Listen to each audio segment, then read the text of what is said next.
മധ്യപ്രദേശിലും കോൺഗ്രസിന് തിരിച്ചടി. ഇൻഡോറിലെ കോൺഗ്രസ് സ്ഥാനാർത്ഥി പത്രിക പിൻവലിച്ചു. അക്ഷയ് ബാമാണ് പത്രിക പിൻവലിച്ചത്. വിവരങ്ങളുമായി ജിൽബി തോംസൺ ദില്ലിയിൽ നിന്ന് ചേരുകയാണ്.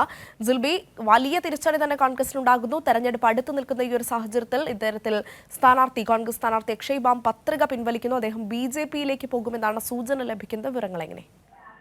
അഞ്ജന, തീർച്ചയായും ലോക്സഭാ തെരഞ്ഞെടുപ്പിന്റെ നിർണായക ഘട്ടത്തിലാണ് ഇത്തരത്തിൽ കോൺഗ്രസിന് ഇപ്പോൾ പല സംസ്ഥാനങ്ങളിലും ഇത്തരത്തിൽ തിരിച്ചടി ഉണ്ടാകുന്നത്. ഇപ്പോൾ ഏറ്റവും ഒടുവിൽ മധ്യപ്രദേശിൽ ഇൻഡോറിലെ കോൺഗ്രസ് സ്ഥാനാർത്ഥി പത്രിക പിൻവലിച്ചു എന്നുള്ള റിപ്പോർട്ടുകളാണ് പുറത്തു വരുന്നത്. അതായത് സ്ഥാനാർത്ഥി അക്ഷയ് ബാമാണ് പത്രിക പിൻവലിച്ചിരിക്കുന്നത്. ഈ പത്രിക പിൻവലിച്ച സാഹചര്യത്തിൽ അക്ഷയ് ബാമിനെ BJP-യിലേക്ക് മധ്യപ്രദേശിലെ BJP മന്ത്രി കൈലാഷ് വിജയവർഗിയ സ്വാഗതം ചെയ്തിട്ടുണ്ട്. അതിനാൽ തന്നെ ഇത്തരത്തിൽ കോൺഗ്രസ് സ്ഥാനാർത്ഥിത്വം പിൻവലിച്ചതിനെ തുടർന്ന് BJP-യിലേക്ക് എന്നുള്ള സൂചനകളും അതിലൂടെ പുറത്തു വരികയാണ്.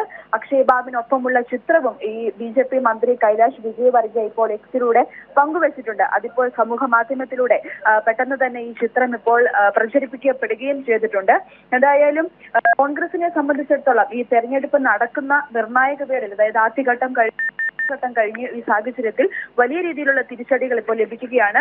നേരത്തെ ഗുജറാത്തില് സൂററ്റില് ഇത്തരത്തിൽ BJP സ്ഥാനാർത്ഥി എതിരില്ലാതെ തെരഞ്ഞെടുക്കപ്പെടുന്ന ഒരു സാഹചര്യം ഉണ്ടായിരുന്നു. അവിടെയും കോൺഗ്രസിന്റെ സ്ഥാനാർത്ഥിയുടെ നാമനിർദ്ദേശ പത്രിക തള്ളിയതിനെ തുടർന്നായിരുന്നു അത്തരത്തിലൊരു വിജയം BJP-ക്ക് ഉണ്ടായത്. അതിനുശേഷം കഴിഞ്ഞ ദിവസം ദില്ലിയിൽ ഇത്തരത്തിൽ PCC അധ്യക്ഷൻ രാജിവെക്കുന്ന സാഹചര്യം അത്തരത്തിൽ കോൺഗ്രസിനെ സംബന്ധിച്ചിടത്തോളം വലിയ രീതിയിൽ സമ്മർദ്ദത്തിലാക്കുന്ന അല്ലെങ്കിൽ തിരിച്ചടി ഉണ്ടാകുന്ന ഒരു പശ്ചാത്തലമാണ് ഈ ലോക്സഭാ തെരഞ്ഞെടുപ്പിന്റെ നിർണായക ഘട്ടത്തിൽ ഉണ്ടായിക്കൊണ്ടിരിക്കുന്നത്. അഞ്ജന. ശരി, ജിൽബി തോംസണാണ് വിവരങ്ങൾ നൽകിയത്.